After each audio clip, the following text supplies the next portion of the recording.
What if rewiring a child's early brain development could change the entire course of their life? Lara Barnes discovered this firsthand, and now she's helping families turn struggle into strength.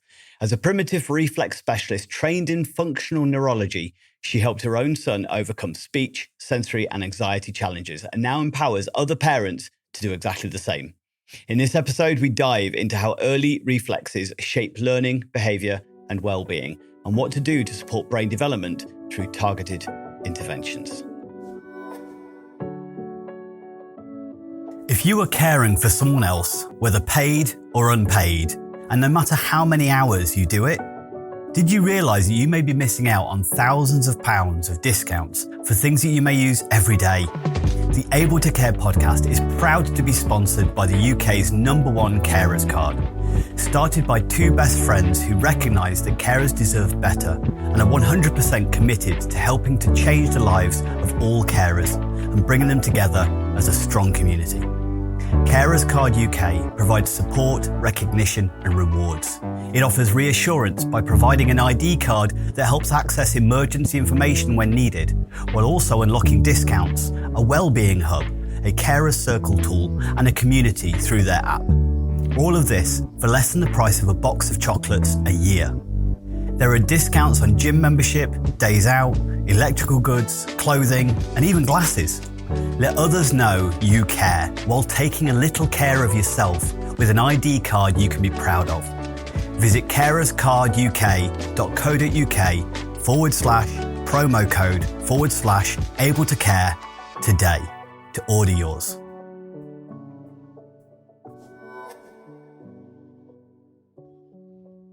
Hello and welcome back to the Able to Care podcast. I'm your host, Andy Baker, and today's episode explores a fascinating and often overlooked aspect of child development called primitive reflexes and how they impact on learning, behaviour, and a child's emotional well-being. Joining us today is Lara Barnes, a primitive reflex specialist trained in functional neurology under Dr. Robert Melillo. Driven by her son's struggles with speech, sensory processing and anxiety, Lara learned how retained reflexes could be holding her child back and how releasing them can set them free. What began as a personal journey to help her son has now become a mission, helping other parents change their child's development paths as well. So thank you so much for joining us, Lara. It's an absolute pleasure to have you on. I'm loving all the books behind you as well. All my neurology and brain books, yeah. Absolutely. Yeah, I can't see sort of Janet and John books, so it definitely looks like it's quite high level reading you're doing. Yeah, they're all gut health or brain or, how to transform yourself inside and out with regards to all the challenges and things that I've been through. Yeah, well, I'm excited to talk to you about it. And we're going to jump into straight away. Obviously, in the introduction there, I mentioned obviously this primitive reflexes. So I think we should start there because I don't think many people would have understood that concept. So could you explain what primitive reflexes are and why they matter beyond babyhood? So these are automatic movement patterns that babies are born with. And they respond to specific sensory stimulation. So I wish I was told this when I came out with my little Emma's diary out of the hospital when I had him. But these reflexes are developed in utero. So they are part of that child right from the beginning. And it helps them come down the birth canal. So if you've had problems and complications in your birth, my son came out stargazing. I didn't even realize that was something that I needed to watch out for. But if they don't come out the right way or they get stuck or they end up through cesarean, those reflexes are not being used as they come down and wiggle themselves down and engage their head to come down the birth canal. And these reflexes are controlled by the lowest level of the brain and the spinal cord and brain stem. So when a baby comes out, they effectively only have a brainstem, and within that brainstem are these reflexes, and they have respiratory system, and their heart rate is a lot higher at that point in time. So they help us make our way down the birth canal, and they help us survive those first few months before we learn to do things for ourselves. So the baby feeding and putting their hand out and holding your finger and all of those different things are helping grow their brain because they've only come out with a brainstem. And every time you would put your finger into a baby's palm, you're effectively helping the neurons fire because of that movement up to the brain and help stimulate and grow that brain. So they help us practice those movement patterns, which you will use later in life. As you start to develop it through the age of 12 months, you start to move way more, and you roll over, and you're using, every time you're rolling or crawling or standing and walking, eventually you're activating that network development and helping your brain develop for those reflexes to go within. So by the age of about 12 months, most of those reflexes should be gone. You have, there's one that might integrate a bit later, but that's for, other reasons. But those reflexes are there to help you stimulate. They're used by stimulating the sensory system, but effectively they help you develop through those milestones in those first 12 months. Right. Okay. So why are they important then after that first 12 months? Where do they impact on? Well, they're effectively growing your brain in the right way. And it's like a symphony orchestra. Every instrument needs to play at the right time, and it's a timing thing. So, if you think about a baby when they crawl, they're in sync. Their right leg moves with their, left hand, and then it's the right hand and the left leg. And, it's a synchronicity type of movement. And that's the timing of the brain. So how the brain grows is a synchronicity type of event. It happens, that one side of the brain grows, then the other side of the brain grows, but these reflexes help the brain develop. And then as the brain, because the brain is, you have a brain stem, and it's literally just, when you see it in a picture, it looks like, your fist and your wrist. But the brain grows outwards first to your ears and then grows front to back. And so how the brain develops, your executive functioning is at the front of your brain. And so you really need to help. Those reflexes are developed through the growth of that brain, and they integrate once they get to the frontal lobes. And those frontal lobes are really, really important. Those frontal lobes develop all the way through till, you're 20. But the first 12 months is so important for the synchronicity, for those reflexes to integrate. So, you might have reflexes like the Moreau should integrate by about, 4 months old. And that's that fright or flight when a baby jumps in the cradle, and you're cradling them, or they hear a loud bang and they're in the cot and they jump. That should really integrate by about 3 to 4 months. But lots of children have huge amounts of anxiety and are very jumpy. And I still have my Moreau. And every time the dog barks, I jump. So, I know I have these reflexes, and I've effectively, by not having them integrated myself, I've passed them on to my son. But he's a combination of my son and my husband. And so those areas or traits that you have are passed on to your children. And in fact, I knew nothing about primitive reflexes. And if I had have done, I'd have been able to catch these reflexes quicker, because by retention of them, this is the foundation of the nervous system. So if you look up something called I'll send it to you. You can put it in the notes, but it's called the pyramid of learning. And at the bottom of the pyramid is these reflexes in the nervous system. And then on top of that is your sensory system. So how your eyes align, your auditory processing, your sense of touch, and your smell. All of these senses are then stacked on top of the reflexes. And then you have, as your brain develops, you have your fine motor and then your gross motor in terms of big level movements. And then you have your ability to learn, which is at the top of the pyramid. So when you have children that are finding it very, very difficult to learn, or that control their behaviors or control their emotions, when you do tests on them for their primitive reflexes, they've still retained them. So if you've still got a squishy foundation at the bottom of the learning pyramid, and they're still there, it's preventing these other functions to develop. So when you look at it from that simplicity, there is a root cause to why children have learning and behavior issues and the ability to manage and regulate their emotions or connect. And some children have, a left brain weakness. So that was my son with dyslexia. And on that other side is dyspraxia and also dysgraphia. And on the right side of the brain, there is autism, OCD, ADHD, Asperger's. And when you look at it from those sides, those weaknesses are more prevalent in the research from Dr. Robert Melillo, who wrote Disconnected Kids. Now, that book changed my world because I realized there was a root cause to my son's problems. And, the things that I was experiencing with him once he got to about 4 or 5 with lack of speech, that's on the left side, dyspraxia and dyslexia are all on that left side, as well as, he had facial asymmetry on his left side.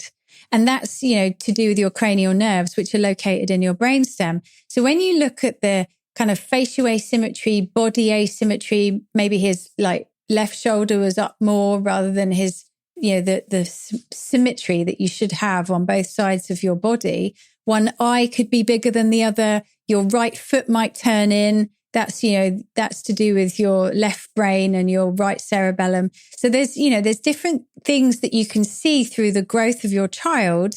And it all relates back to the bottom, which is the root cause of these reflexes being retained. So if you can integrate them by using your sensory system. So if you think back to when that child was laying on the floor, all they've got at that point as a baby, a very small infant, is their sensory system.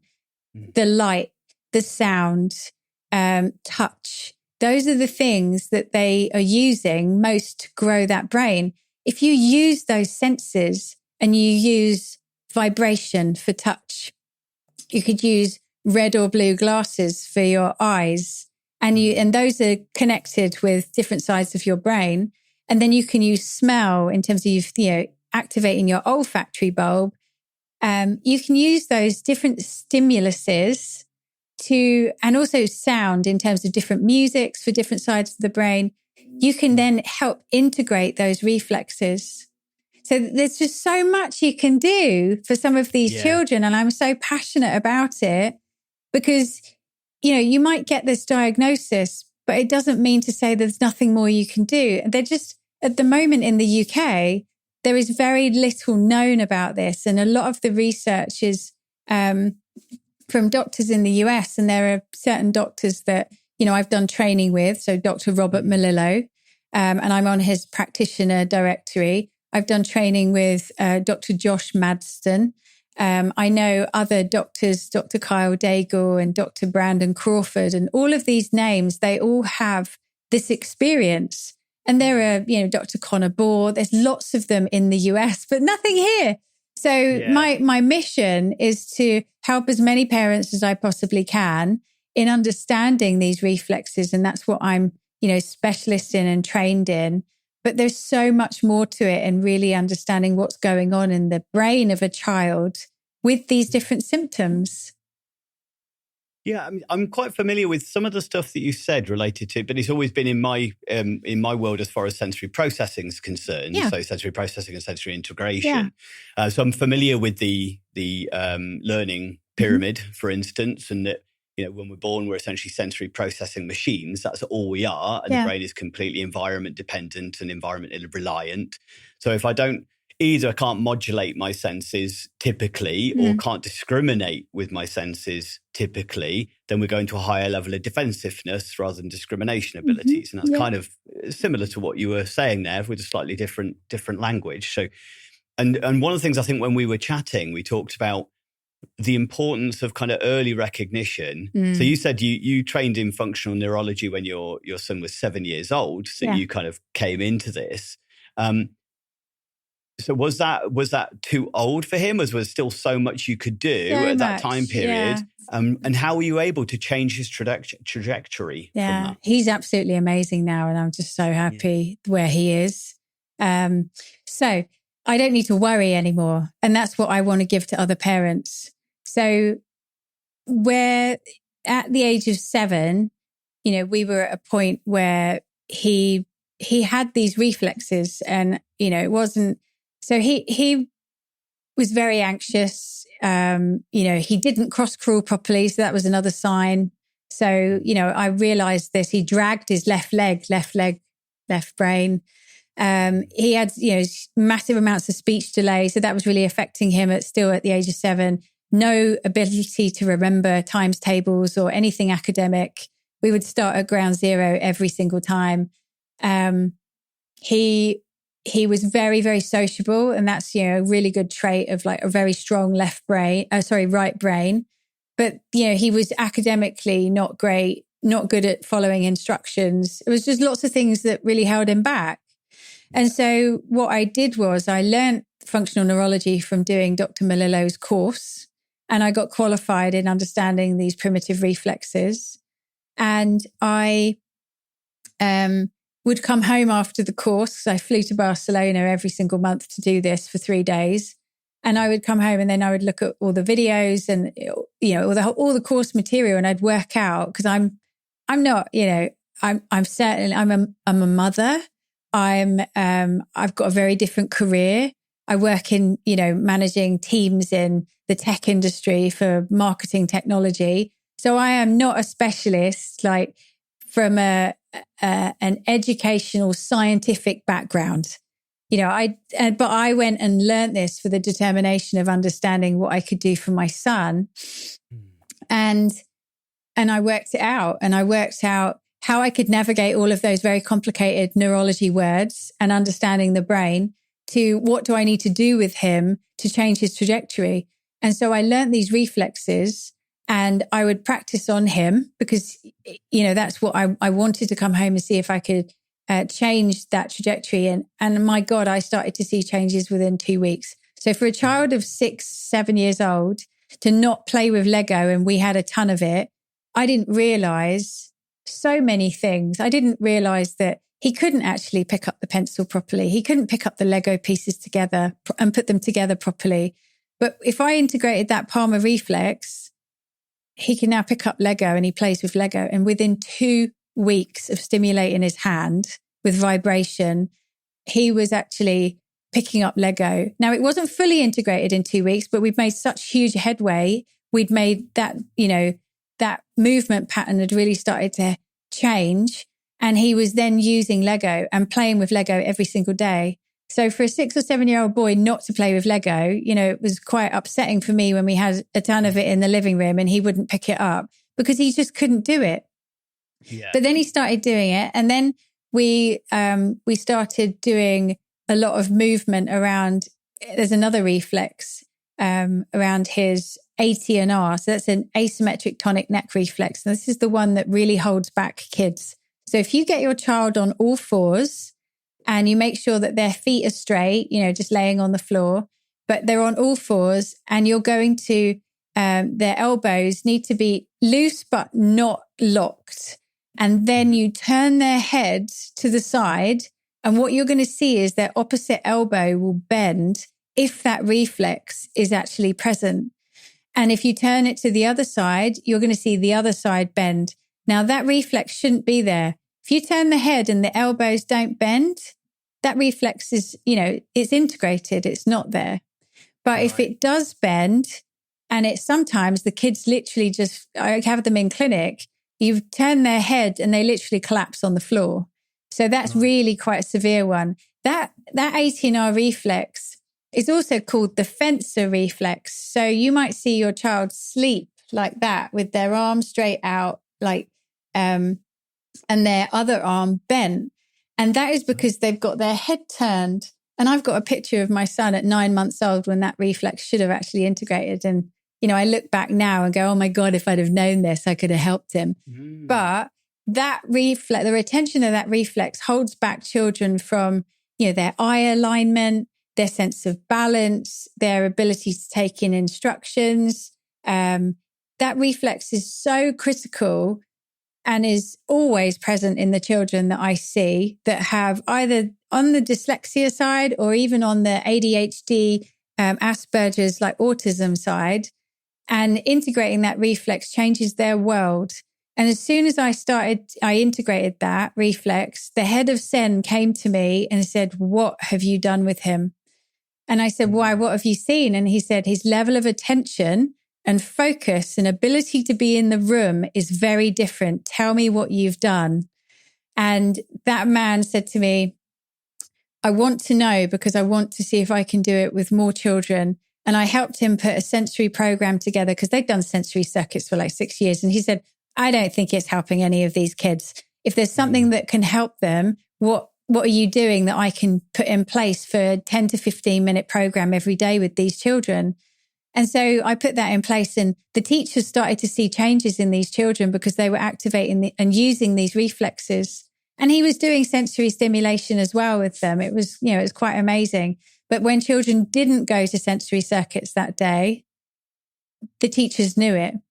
And one of the mums came back. I've got a video of him talking about it. But one of the mums came back and said, "What are you doing with my little girl in sensory circuits? Because she's coming home and she's talking to me more. Like something's changed." So it was, the difference is quite phenomenal. And I'll give you an example.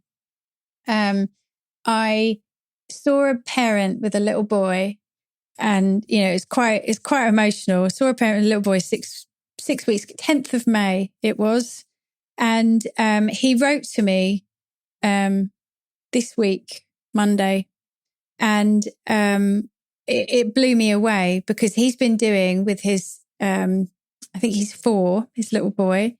He's been doing these reflexes exercises with using, sensory stimulation. And it's been quite phenomenal because he said the progress has been so good in 6 weeks. He's like, his nonverbal communication's coming on a lot. He's been waving and pointing. He didn't do that before. He started to understand things that we're asking him to do, and he's trying to make more sound and noises because he's on the spectrum. He's sometimes copying animal noises and recently started to say no and all gone, whereas they didn't have any words previous to this. So, he's going on to the next stage in the program, but that's in 6 weeks. Imagine what you can do like over the period of 6 months to a year with your child, because it's not, if you've got a child that is 7 years old, you've got 7 years of brain development there. And doesn't mean to say that you can't change it, because before the age of about 12, all of the grey matter is still developing, because you've got grey matter and you've got white matter. So when you look at the grey matter, that's the buildings in the city. The white matter are the roads and the road system. So that still develops all the way up until 20. So the ease of doing this with your child, kind of is guided around those types of ages. But after 20, you can still change it and integrate those reflexes. So it just takes longer. So you've got such a great opportunity before the age of 12 to establish better buildings and change the grey matter and get rid of the reflexes, utilize that sensory system to do that. And you can really help change their trajectory and move that child from what they're going to struggle with continuously because they can't move properly. So it's those movement patterns. So I used to get really frustrated with my son because, he wouldn't listen, or he wouldn't, take on the instructions, or he'd forget, or, there would be so much on my side, I think back to now, that I feel terribly guilty for, or he couldn't hold the pencil, and I didn't realize that it's not his fault. He had these movement patterns, these reflexes that hadn't integrated. And as soon as I helped him integrate them, things started to open up. It was like a whole different world. And he's 14 now. He's doing exceptionally well at school, getting 50, 60, 70%. Now, for a dyslexic child to do that and get those are just normal grades for most children that are average not a dyslexic child that had sensory processing and speech issues. And he couldn't put words and sentences together. He could barely speak. He could say certain words. I knew what he wanted, but nobody else knew what he wanted. And that was the difficulty at school because he couldn't negotiate. And, you know, it was very hard for him in the playground to get across what he wanted. But he's doing exceptionally well now. And if I hadn't done all of this, I basically grew his left brain. That's what I did for him. Yeah.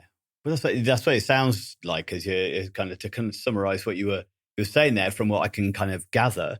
Because obviously you're referring quite a lot to obviously neuroplasticity, that the brain is, you know, constantly changing, developing and laying down new neuron pathways. You use the building and road analogy, which I quite like. I always use the forest analogy, that we start off with a meadow and it's easy to create the paths running around all over the place. And then we get to 50 and it's more like a jungle. So we can create new neuron pathways, but it's a little bit of machete and working hard to do it.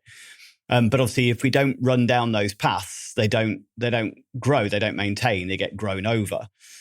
So as kind of following that metaphor across, I'm kind of taking it then that what you do is, for whatever reason, certain things aren't developing typically in a child's brain. So you almost have to overactivate. It's almost like if you want them to learn to ride a bike, you don't just get them on it once and go, right, that's it, you know it now. You have to go, right, you're going to need to practice a little bit more than most children will. So you're going to be on that bike every day, whereas some could just pick it up by doing once. Is that a kind of a following that analogy across? Yes, it's the same kind of analogy, but using those reflexes. Because I said to you about that fencer reflex, right?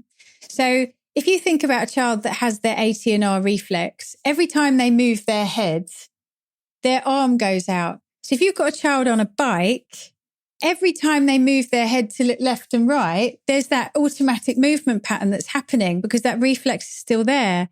And there's a phenomenal video I saw, one of, Dr. Belinda Palmer put it up a couple of months ago with a little boy that had a retained reflex, an ATNR reflex. And every time he moved his head to look right, his handlebars would wobble and he just didn't like it because that reflex was still there. So if you realize that how they move and how they behave is related to, the retention of these reflexes, you can change it by integrating them, by activating, like you said, doing something over and over again. You can activate the reflex to integrate it. So the more you use it, like where these reflexes should have integrated by the age of 12 months old, or, the 6 months mark is when the ATNR should actually integrate. If they haven't integrated it by then, you can activate it for them by, the movement of their head is actually the activation of their neck and their head to integrate it for them. And by integrating it, you're going to help the brain to develop in a better way. And we've all got imbalances, but these reflexes are holding these children back from being the best version of themselves. And that's why, that it's really important that you have a reflex test done to understand.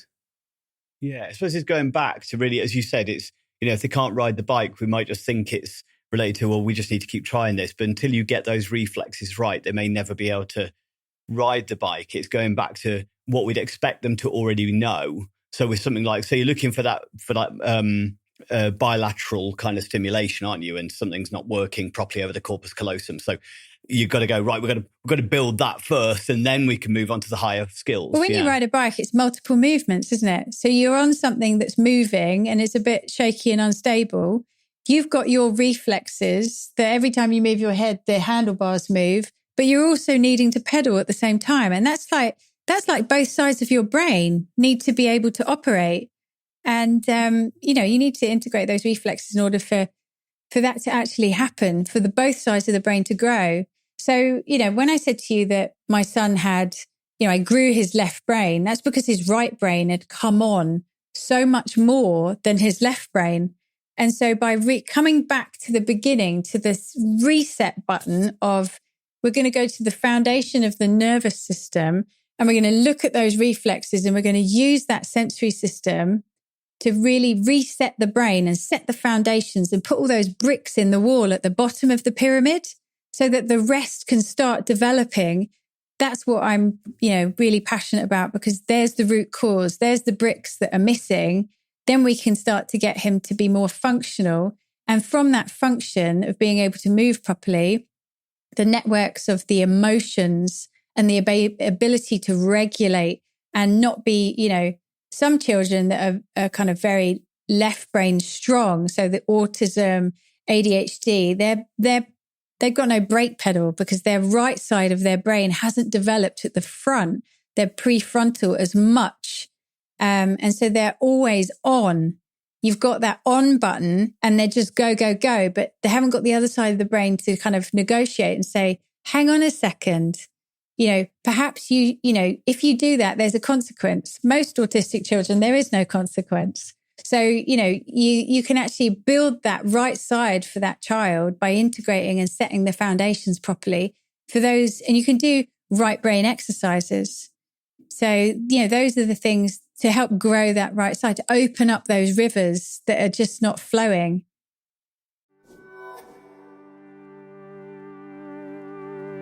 Let me ask you a question. Do you ever find the pressures of supporting, teaching, or caring for someone else overwhelming and wish you had access to more support and information? The Able to Care podcast, in connection with Able Training, has created the ablehub.uk, where for less than the price of a coffee a week, you can access exclusive podcast content, resources, events, and over 45 certified online courses, covering topics like self-care, understanding dementia, neurodiversity, first aid, conflict management, financial advice, and so much more, with new content and courses being added each month.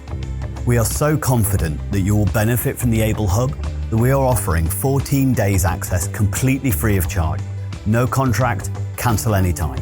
Become part of the ablehub.uk community and gain the support, knowledge, and resources you deserve. Don't struggle alone. Be able. Find the link in the description.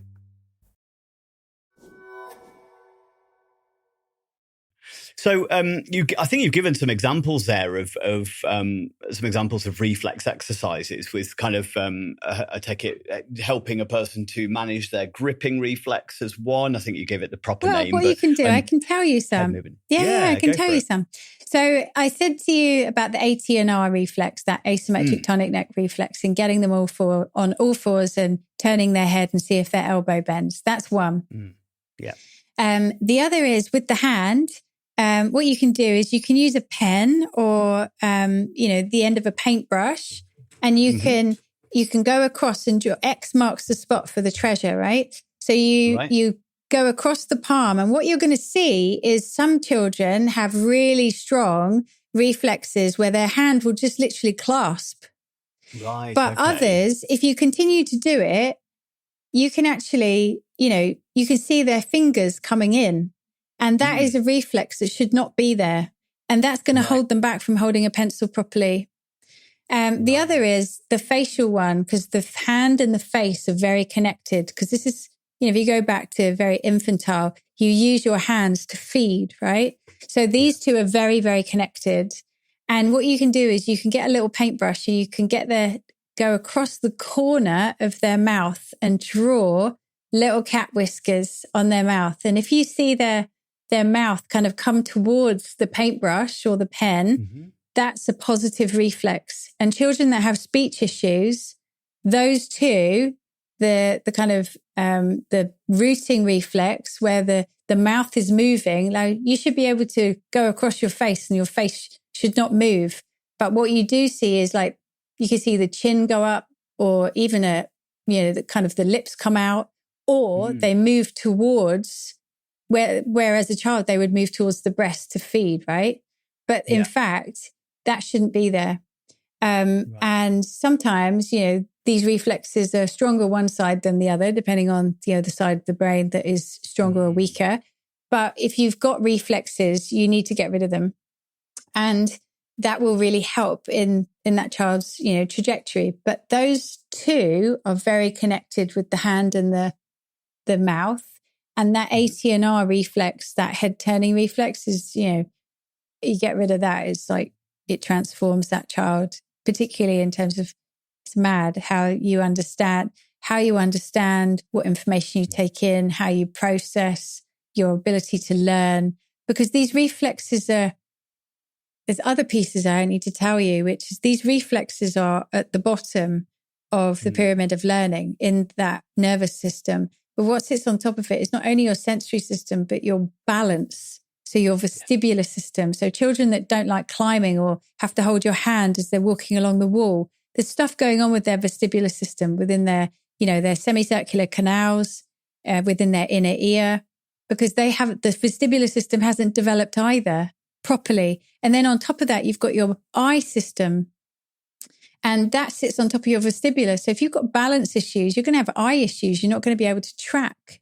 So then that reflects into either, ADHD kind of symptoms because you can't focus, but also reading, and why children don't like reading if they're on the kind of the dyslexia side, because they can't track properly. Their eyes are not working properly. And they can't track together. So they're not converging and diverging properly. And you could actually do a quick test with your child and see if they follow your finger for 10, go to the middle and go across to the right and see if they follow your finger. And you could put a smiley face on the end of it so it's fun. But what you can do is you'll be able to see if their eyes skip and their eyes do not follow your finger and they skip.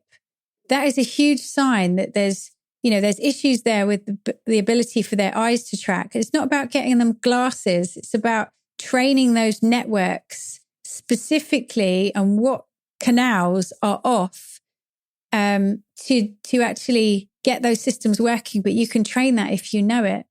So I had a little boy in the clinic who came in with ADHD, and he was on medication, but the medication made him effectively vibrate and become very sweaty, and he didn't like it. So he wanted to come off the medication because, after a period of time, medication doesn't help because you get used to the medication. But what we found was he had a few reflexes. His balance systems, there were a few things wrong, but his vestibular system in there with the balance, a few things were off. But he had a problem with his semicircular canals in his inner ear.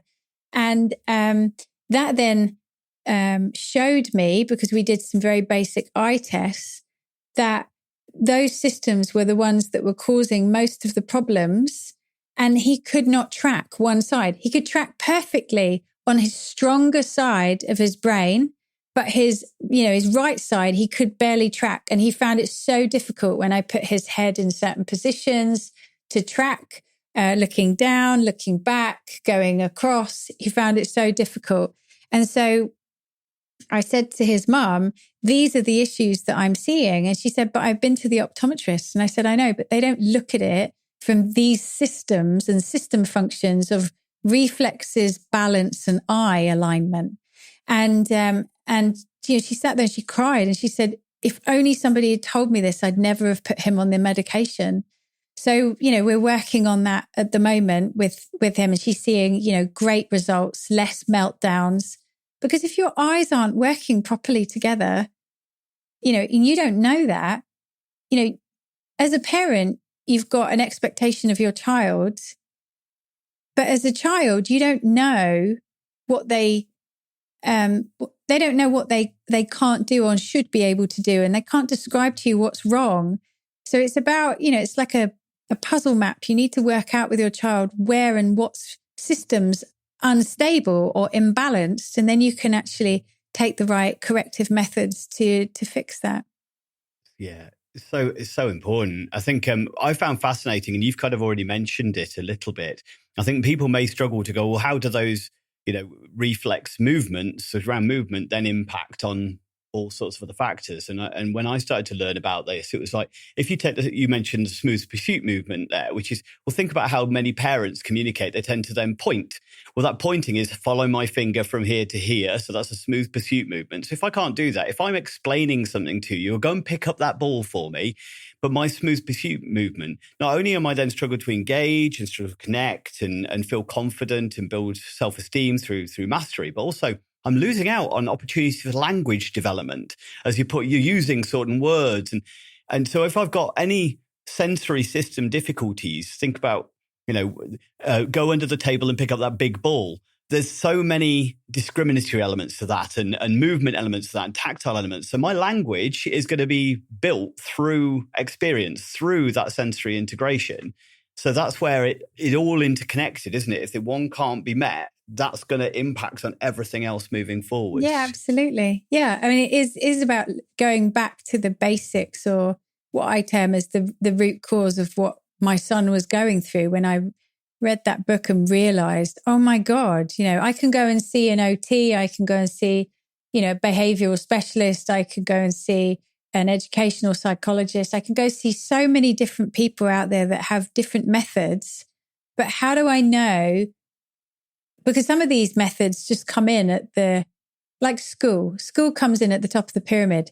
If you've got loads of squishy layers at the bottom and you can't really, like you just said, understand, process that information in the right way, you're not going to give the right response. But if you can fill the bricks in the wall that are missing at the foundation, and those reflexes build our brain. So if you've still got those reflexes in your 5 or 6, those things are still, there's gaps in the wall. And that's how I kind of think about it. And my son he had so many issues that he didn't understand properly. He couldn't tell me how he was feeling or what he was experiencing or why, because he couldn't describe, and he just didn't have that. And, he would do he would get very frustrated, like lots of fist clenching. And so those, lack of words, like you need to know the developmental milestones of a child from, 12 months old to 2 to 4 to 6, and how many words they should be able to say and pick up and repeat. But he just didn't. He had, at the age of 2, you should have, well over 100 words, and he just nowhere near that. And so, when you have those kind of things that hold you back as you go through school, like speaking and telling a story and communicating, that's where school becomes so difficult. And when your memory isn't there either, and you can't, do the tests, or you can't write the little card out at Mother's Day, and what you get through is a load of different letters all over a page, because none of it really makes sense to him, because he's got no idea what, Happy Mother's Day is meant to look like. Those are the things that hold children back. And I think there's so much that I did right at the age of, between 6 and 7. And I really focused in on it for, 3 months. Like, it was 3 months, and, it carried on for 2 years, right? But it was 3 months of solid, I'm going to commit to you, and, you're going to help me by doing these exercises. I'm going to do them with you daily for 20 minutes. And some days I might do one of those exercises like that ATNR reflex twice, because that can really accelerate. And the more you do them, you're just opening up those rivers. But that ability to commit to him and do those exercises for 3 months, I then had a break for a few weeks. And during that break, you just start to see acceleration. So you see the changes as you go, but you don't recognize it. And I kept a diary. You don't recognize it enough until you walk into a playground with other children and you look at another child and go, oh my God, he hasn't done that in like quite a few weeks. And you forget those different behaviors because they literally go. And, you have a different version of your child in front of you month over month. And that's meant to happen. But with a child that has things holding them back, you don't see it because things change quite quickly. And so I did the break, and the break really gives the brain, the ability to kind of synchronize itself again. And then I went back to it for another 3 months, and I literally just went for it. I had the weekends off because you need a break yourself. But the commitment to him, I literally committed to him. I'm going to do this on the days I don't even want to do it either. When I'm tired and I've come home from London and, it's like 6, 7 o'clock at night, and I want to do these exercises with him because it's going to help him, I will continue to do them. But during, they might get sick and you don't do them for a week, but you just get back to it. But the consistency and persistency of those activated movements with stimulating the sensory system are the things that will, change that trajectory, that change the brain. It grows those networks. It opens those rivers. It fills the bricks in the wall. Yeah. It's like short-term pain for long-term gain as a result of that. Yeah. It's actually life change by the sounds of it.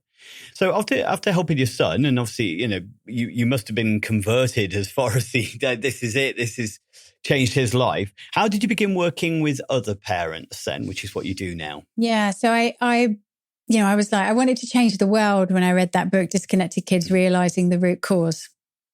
But you can't change the world unless you've actually got some evidence. And, I'm not, although I'm trained in it, medical is not my background. And so you need to build that trust. But people had seen how Archie had changed. And they asked me, would you help me? Would you teach me what you know? And so I built out a website, which is braindevelopment.co.uk. I built that out, it's about 3 years ago now. And I worked with a doctor in the US, and we did an intensive, and we had patients in, and I learned a lot, during that process in how to run intensives. But I had also been part of running intensives too myself with Archie. So I'd taken him to the US just once. And then I'd had another intensive with him just for a week or 4 days in the UK when a doctor had come over here. So I'd done a couple of those. And so I knew how to do it. And I did intensives on Archie anyway. So he'd be coming up for his exams. And 2 weeks before, I would do an intensive on him, for a good hour a day with all of the equipment before he would go into an exam. And that really helped. But how I helped other people was it was either word of mouth or it was through my website. And because I'm on the Dr. Malillo's directory, as I'm a specialist in primitive reflexes, I then started to get people phoning me. So I don't do any advertising because I only want to work with small numbers of people. Mm-hmm. And I have, effectively helped individuals over a period of like 6 to 9 months and seen huge changes. And it was only recently, since about December time, that I decided I'm going to get, my website is going to start doing more. And so I've been doing more masterclasses and educating people. Like every couple of weeks, I run masterclasses, and you can find those on braindevelopment.co.uk/events. And I teach people about primitive reflexes. And then, I offer my services for assessments, and I run a clinic in Kent, in Cranbrook. And I do that at the weekends. So I've got a clinic on Saturday and Sundays. And I also help parents online. So if parents in the US that I've also been working with want to understand reflexes, I literally get on the floor and I show you the reflexes online, and I will, do those reflexes to help you understand how to do them and how to use the sensory system. And I build out, from the questionnaire that I have, I can see all of the reflexes within that questionnaire as to what that child is like managing. And then what best ones we could put in the home care plan to focus in on. I will also look at, are they more left brain? Are they more right brain weak? And then what other exercises we should be doing? How are their bowel movements? What's their gut health like? I've got an amazing woman that I work with in the UK who does lab testing and has healed her own autistic daughter. So by just focusing in on the gut, she is doing amazing. Her daughter's doing amazingly well. But the combination of us both working together on understanding what's going on internally to reduce the inflammation from the gut to brain axis on the brain, and understanding if these children still have viruses that are causing problems in terms of brain inflammation, like strep, and we do organic acid testing as well as stool testing. So we really understand what's going on inside. And then we get rid of these reflexes. The trajectory of these children are going like that within months. And it's really, really exciting. Because I started working with some parents at Christmas, and, by February, they were like, I can't believe the changes we're seeing. And, by March and April, I've seen them in clinic. And then I've also been working with them online and over WhatsApp as well, to kind of just see little videos and, see how they're doing with integrating the reflexes. But if you really sort out the gut and you reduce the inflammation, those reflexes should go within a couple of months. Wow. Obviously, you mentioned there as for how people can kind of find you, and we'll make sure all those details are in the show notes and description as well. So obviously, any parents out there that are noticing any of or concerned about any of the reflexes should definitely kind of reach out to you and kind of get some assessment or get some advice at the very least. So we'll put all those details in. Sort of last question, because I know that we're sort of getting close to time.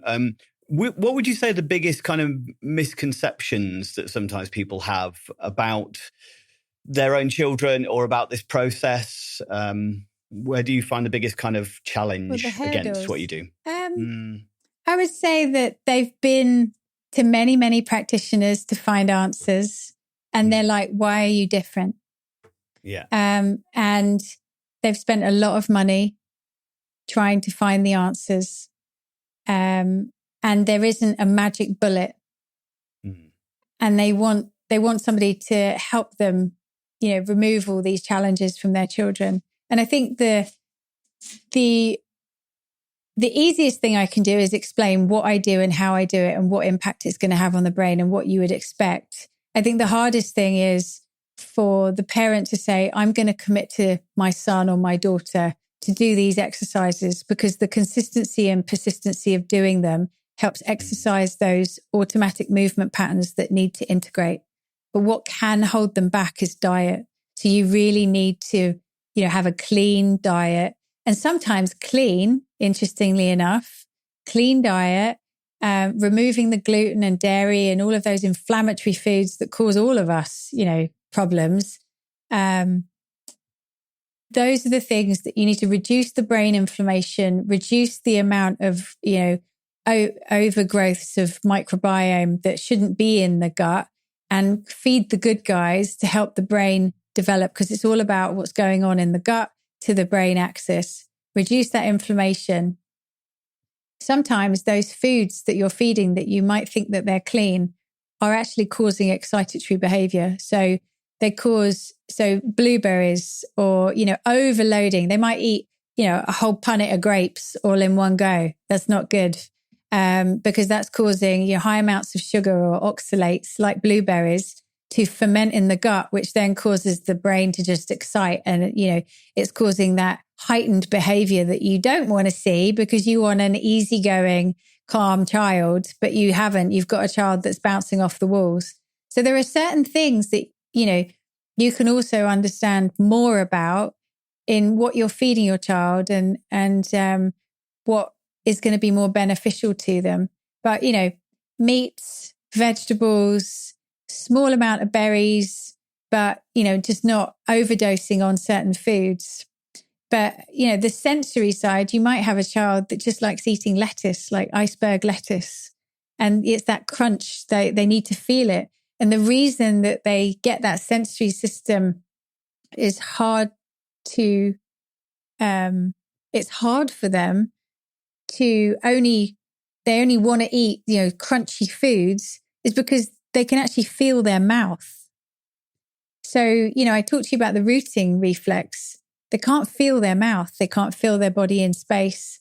They can't feel their tongue. So how do you expect them to speak? There's lots of things that come before, speech comes. There's lots of developmental milestones that need to happen before speech develops.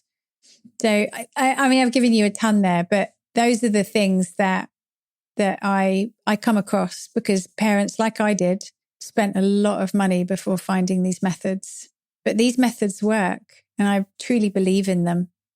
Yeah. Well, I say you've obviously got that huge confidence from your own experiences, and it sounds like you've also helped a lot of other families as well.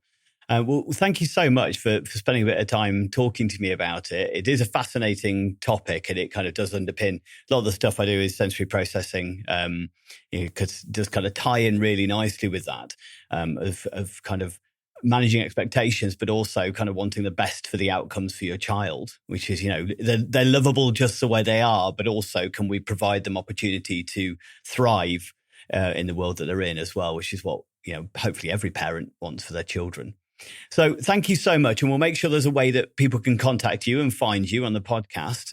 So thank you very much for your time today, Lara. Yeah, it's absolutely fun. I've loved it. Thanks so much for having me on. So anybody who's listening, if you did find today's episode useful, interesting, please like, comment and share, especially share it with somebody that you think could benefit from this or would like to, is concerned about their child and would like to know more, or any new mother that's maybe those signs to watch out for as well in the early stages. The earlier that we can take action, whichever route you're going down, the better for the well-being of yourself as well as your child to a degree. But otherwise, thank you very much. See you next time.